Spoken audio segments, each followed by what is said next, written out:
ಕರ್ನಾಟಕ ರಾಷ್ಟ್ರದ ಇತಿಹಾಸದಲ್ಲಿ ವಿಶೇಷವಾಗಿ ಸಿದ್ದರಾಮಯ್ಯ ಅನ್ನುವ ಹೆಸರು ಅತ್ಯಂತ ಪ್ರಬುದ್ಧಮಾನವರ ಹೆಸರು. ಕಾಂಗ್ರೆಸ್ ಪಕ್ಷಕ್ಕೆ ಬಂದ ಸಂದರ್ಭದಲ್ಲಿ ಕೆಪಿಸಿಸಿ ಅಧ್ಯಕ್ಷರಾಗಿ ಅವತ್ತು ಮಲ್ಲಿಕಾರ್ಜುನ ಖರ್ಗೆ ಅವರು ಇರ್ತಾರೆ. ಇವತ್ತು ಸಿದ್ದರಾಮಯ್ಯನವರು ರಾಜೀನಾಮೆ ಕೊಡುವ ಸಂದರ್ಭದಲ್ಲಿ ಅದೇ ಮಲ್ಲಿಕಾರ್ಜುನ ಖರ್ಗೆ ಅವರು ಎಐಸಿಸಿಯ ರಾಷ್ಟ್ರೀಯ ಅಧ್ಯಕ್ಷರಾಗಿದ್ದಾರೆ. ನಿಜಕ್ಕೂ ಒಂದು ವಿಶೇಷವಾದ ಸಂಗತಿಯನ್ನು ಸಿದ್ದರಾಮಯ್ಯನವರು ಸುದೀರ್ಘವಾದಂಥ ಕೊನೆಯ ಸುದ್ದಿಗೋಷ್ಠಿಯಲ್ಲಿ ಮುಖ್ಯಮಂತ್ರಿಗಳಾಗಿ ಕೊನೆಯ ಸುದ್ದಿಗೋಷ್ಠಿಯಲ್ಲಿ ಸ್ಪಷ್ಟವಾದಂಥ ಮಾಹಿತಿಯನ್ನು ರವಾನೆ ಮಾಡ್ತಾ ಹೋಗ್ತಾರೆ. ಅಂದರೆ ತನ್ನ 8 ವರ್ಷಗಳ ಅಂದರೆ ಕರ್ನಾಟಕದ ರಾಜಕೀಯ ಇತಿಹಾಸದಲ್ಲಿ ಮುಖ್ಯಮಂತ್ರಿಗಳಲ್ಲಿ ಹೈಯೆಸ್ಟ್ ಅಂದರೆ ದೇವರಾಜು ಅರಸುರವರ ಅವಧಿಯನ್ನು ಮೀರಿಸಿ ತಾನು ನಿಂತಿದ್ದೇನೆ ಅನ್ನುವ ವಿಶೇಷವಾದಂಥ ಒಂದು ಪ್ರತಿಭೆಯ ಮೂಲಕ ಹೆಮ್ಮೆಯಿಂದ ಒಂದು ಸಂದೇಶವನ್ನು ರವಾನೆ ಮಾಡ್ತಾ ಹೋಗ್ತಾರೆ. ಅಷ್ಟೇ ಸಿದ್ದರಾಮಯ್ಯನವರು ಕಳೆದ 8 ವರ್ಷಗಳು ತಾನು ಮಾಡಿದಂಥ ಪ್ರತಿಯೊಂದು ಅಭಿವೃದ್ಧಿ ಕೆಲಸಗಳನ್ನು ಹೇಳ್ತಾ ಹೋಗ್ತಾರೆ. ವಿಶೇಷವಾಗಿ ಗ್ಯಾರಂಟಿ ಯೋಜನೆಗಳ ಬಗ್ಗೆ ತಾನು ಅತ್ಯಂತ ಹೆಮ್ಮೆಯನ್ನು ಹೇಳುವಂಥದ್ದು. ಪ್ರಮುಖವಾಗಿ ಸಿದ್ದರಾಮಯ್ಯನವರು ರಾಜೀನಾಮೆ ನಾನು ಕೊಟ್ಟಿದ್ದೇನೆ ಅನ್ನುವ ಮಾತನ್ನು ಇಡೀ ಸುದ್ದಿಗೋಷ್ಠಿಯಲ್ಲಿ ಎಲ್ಲೂ ಕೂಡ ಪ್ರಸ್ತಾಪವನ್ನೇ ಮಾಡೋದಿಲ್ಲ. ಅದು ಬಹಳ ವಿಶೇಷ. ಅಷ್ಟೇ ಅಲ್ಲ, ಸೋನಿಯಾ ಗಾಂಧಿಯವರನ್ನು, ರಾಹುಲ್ ಗಾಂಧಿಯವರನ್ನು, ವಿಶೇಷವಾಗಿ ಮಲ್ಲಿಕಾರ್ಜುನ ಖರ್ಗೆ ಅವರನ್ನು ಸ್ಮರಿಸಿಕೊಳ್ತಾರೆ. ಅಷ್ಟೇ ಅಲ್ಲ, 2006ನೇ ಇಸ್ವಿಯಲ್ಲಿ ನಾನು JDSನಿಂದ ಉಚ್ಚಾಟಿತಗೊಂಡ ನಂತರ ನಾನು ಅಹಿಂದ ಸಂಘಟನೆ ಮಾಡ್ತಿದ್ದೆ.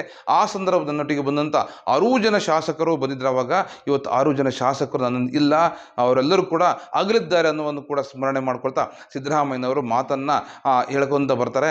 ಆದರೆ ಒಂದು ವಿಷಯ ಸ್ಪಷ್ಟವಾಗಿ ಗೊತ್ತಾಗುತ್ತೆ.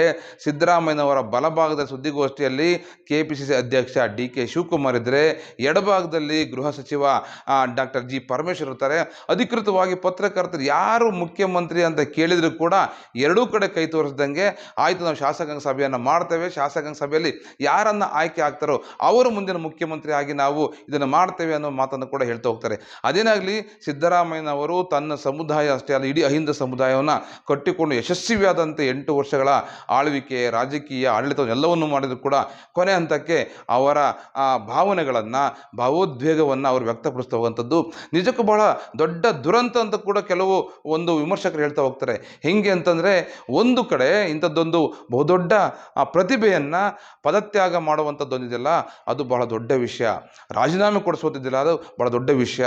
ಆ ಹಿನ್ನೆಲೆಯಲ್ಲಿ ಒಂದು ಕಡೆ ಆದರೆ DK ಶಿವಕುಮಾರ್ ಹಿಡಿದಂಥ ಪಟ್ಟಿದೆಯಲ್ಲ, ಕುರ್ಚಿಯ ಕಾಳಗದಲ್ಲಿ ಇವತ್ತು ನಿಜವಾಗ್ಲೂ ಟ್ರಬಲ್ ಶೂಟರ್ ಯಶಸ್ವಿಯಾಗಿ ಗೆದ್ದಿದ್ದಾರೆ ಅನ್ನುವ ಮಾತನ್ನು ಸ್ಪಷ್ಟವಾಗಿ ರವಾನೆ ಮಾಡಿರೋಂಥದ್ದು. ಅದೇನೇ ಆಗಲಿ, ಸಿದ್ದರಾಮಯ್ಯನವರು ಕೊಟ್ಟಂಥ ಬಹುದೊಡ್ಡವಾದಂಥ 5 ಇದೆವಲ್ಲ, 5 ಗ್ಯಾರಂಟಿಗಳು ಅವರಿಗೆ ಸರ್ಕಾರ ತಂದು ಕೊಟ್ಟಿರ್ಬೋದು. ಆದರೆ ವಿಮರ್ಶಕರ ಪ್ರಕಾರ ಇಡೀ ತಲಾದಾಯವನ್ನು ಅಂದರೆ ಜನಸಾಮಾನ್ಯರ ಮೇಲೆ ಅವರು ಹೊರೆಯನ್ನು ಹೊರಿಸಿರೋಂಥದ್ದು ಸ್ಪಷ್ಟವಾಗಿ ಗೊತ್ತಾಗ್ತಿರೋಂಥದ್ದು. ಅವರು ಕೊಟ್ಟಿರುವಂಥ ಗ್ಯಾರಂಟಿಗಳ ಮೂಲಕ ಇಷ್ಟೊತ್ತಿಗೆ ಗ್ರಾಮ ಪಂಚಾಯಿತಿ, ತಾಲೂಕ್ ಪಂಚಾಯಿತಿ, ಜಿಲ್ಲಾ ಪಂಚಾಯತ್ ಎಲ್ಲ ಚುನಾವಣೆಗಳಲ್ಲಿ ಗೆದ್ದು ಬೀಗಬೇಕಾಯಿತು. ಆದರೆ ಗೆದ್ದು ಬೀಗುವ ಬದಲು ತನ್ನ ಕುರ್ಚಿಯನ್ನೇ ತಾನು ಗಟ್ಟಿಯಾಗಿ ಹಿಡ್ಕೊಂಡು ಕುಳಿತಿದ್ರು ಅನ್ನೋದು ಮಾತ್ರ ಸ್ಪಷ್ಟವಾದಂಥ ಮಾಹಿತಿ. ಅದೇನೇ ಆಗಲಿ, ಇವತ್ತು ಕೇವಲ ಬಂದಂಥ ಪ್ರಹಸನ ಸುದ್ದಿಗೋಷ್ಠಿ ಅದ್ಭುತವಾಯಿತು. ಸುದೀರ್ಘವಾದ ಸುದ್ದಿಗೋಷ್ಠಿ. ತನ್ನ ಕೋಟ್ಯಾಂತರ ರೂಪಾಯಿ ಏನು ಅನುದಾನವನ್ನು ನಾನು ಹೆಂಗೆ ಬಳಕೆ ಮಾಡಿಕೊಂಡೆ ಅನ್ನೋ ಮಾಹಿತಿಯನ್ನು ಕೂಡ ಸಿದ್ದರಾಮಯ್ಯನವರು ಸ್ಪಷ್ಟ ಹೊರಾಗ್ತಾ ಬಂದರು. ಅದೇನೇ ಆಗಲಿ, DK ಶಿವಕುಮಾರ್ ಅವರ ಒಂದು ಹೊಡೆತ ಇವತ್ತು ಸ್ಪಷ್ಟವಾಗಿ ಗೊತ್ತಾಗಿತ್ತು. ಎಲ್ಲ ಒಂದು ಕಡೆ ದಲಿತ CM ಎಂಬ ಟ್ರಂಪ್ ಕಾರ್ಡನ್ನು ಕೂಡ ಹೈಕಮಾಂಡ್ ಮುಂದೆ ಪ್ರಸ್ತಾಪ ಮಾಡಿರೋಂಥದ್ದು. ಒಂದು ಕಡೆ ಎಡಭಾಗದಲ್ಲಿ ದಲಿತ ಮುಖ್ಯಮಂತ್ರಿಯನ್ನಾಗಿ ಮಾಡಬಹುದಾದಂಥ ಅಭ್ಯರ್ಥಿ ಪರಮೇಶ್ವರು, ಬಲಭಾಗದಲ್ಲಿ ಒಕ್ಕಲಿಗ ಸಮುದಾಯದ ಪ್ರಬಲ ಅಭ್ಯರ್ಥಿ DK ಶಿವಕುಮಾರ್ ಮತ್ತು KPCC ಅಧ್ಯಕ್ಷರು. ಅದೇನೇ ಆಗಲಿ, ಇಬ್ಬರ ನಡುವೆ ಯಾರ ಓಟ ಹೆಂಗಿದೆ ಅನ್ನೋದು ಗೊತ್ತಾಗ್ತಿಲ್ಲ. ಒಂದಿನಿತ್ತು DK ಶಿವಕುಮಾರ್ ಮುಖ್ಯಮಂತ್ರಿ ಯಶಸ್ವಿಯಾಗಿ ಆದರೆ DCM ಯಾರಾಗ್ತಾರೆ ಅನ್ನೋ ಮಾತುಗಳು ಕೇಳಿಬಂದಾಗ DCM ಸ್ಥಾನದಲ್ಲಿ ಮುಸ್ಲಿಂ ಸಮುದಾಯಕ್ಕೆ ಜಮೀರ್ ಅಹಮದ್ ಕೊಡಬೇಕು ಮತ್ತು ವಿಶೇಷವಾಗಿ ಸಿದ್ದರಾಮಯ್ಯ ತನ್ನ ಮಗ ಯತೀಂದ್ರ ಅವರನ್ನು ಕೂಡ DCM ಮಾಡಬೇಕು ಮತ್ತು ವಿಶೇಷವಾಗಿ ನಾಯಕ ಸಮುದಾಯದಲ್ಲಿರುವಂಥ ಸತೀಶ್ ಜಾರಕಿಹೊಳಿ ಅವರನ್ನು DCM ಮಾಡಬೇಕು ಅಥವಾ KPCCಯ ಅಧ್ಯಕ್ಷರನ್ನಾಗಿ ಮಾಡಬೇಕು. ಹೀಗೆ ಸೇರಿದಂತೆ ಇನ್ನೂ ವಿಶೇಷ ಅಂದರೆ ಅಚ್ಚರಿಯ ಬೆಳವಣಿಗೆಗಳಲ್ಲಿ ಪ್ರಪ್ರಥಮ DCM ಆಗಿ ಲಕ್ಷ್ಮಿ ಹೆಬ್ಬಾಳಕರ್ ಕೂಡ ಮಹಿಳಾ ಕೂಟದಲ್ಲಿ ಬರಬಹುದು ಅನ್ನುವ ಮಾತುಗಳು ಕೇಳಿಬರ್ತಿದೆ. ಅಂದರೆ ಸಿದ್ದರಾಮಯ್ಯ ತಾನು ತನ್ನ ಸಮುದಾಯದಿಂದ ಹೊರಬಂದ ಕೂಡಲೇ ಅಲ್ಲಿ ನಾಯಕ ಸಮುದಾಯಕ್ಕೆ, ಲಿಂಗಾಯತ ಸಮುದಾಯಕ್ಕೆ, ಮುಸ್ಲಿಂ ಸಮುದಾಯಕ್ಕೆ, ಒಕ್ಕಲಿಗ ಸಮುದಾಯಕ್ಕೆ, ಎಲ್ಲ ಸಮುದಾಯಕ್ಕೆ ಕೂಡ ಕೊಡುವಂತೆ ದಲಿತ ಸಮುದಾಯ ಕೂಡ ಸ್ಥಾನಮಾನವನ್ನು ಕೊಡಿಸ್ತಾರೆ ಅನ್ನುವ ಮಾತಂತೂ ಸ್ಪಷ್ಟವಾಗಿದೆ. ಕೊನೆಯ ಮಾತು ಹೇಳಿದರು, ನನ್ನ ಕೊನೆಯ ಉಸಿರು ಇರುವ ತನಕ ನಾನು ಕಾಂಗ್ರೆಸ್ ಪಕ್ಷಕ್ಕೆ ಕೆಲಸ ಮಾಡ್ತೀನಿ ಮತ್ತು ಕೋಮುವಾದಿಗಳ ವಿರುದ್ಧ ಹೋರಾಟ ಮಾಡ್ತೀನಿ ಅಂತ.